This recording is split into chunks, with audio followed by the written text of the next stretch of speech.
Good afternoon guys. Meron ako na discovery dito guys,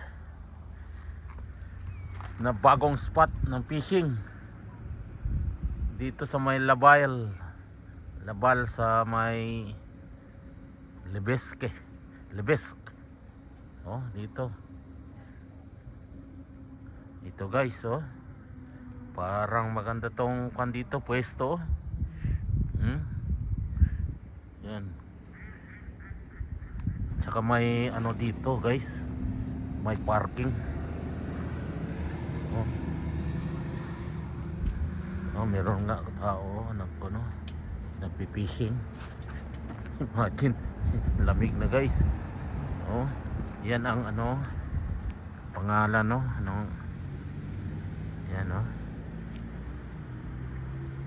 yan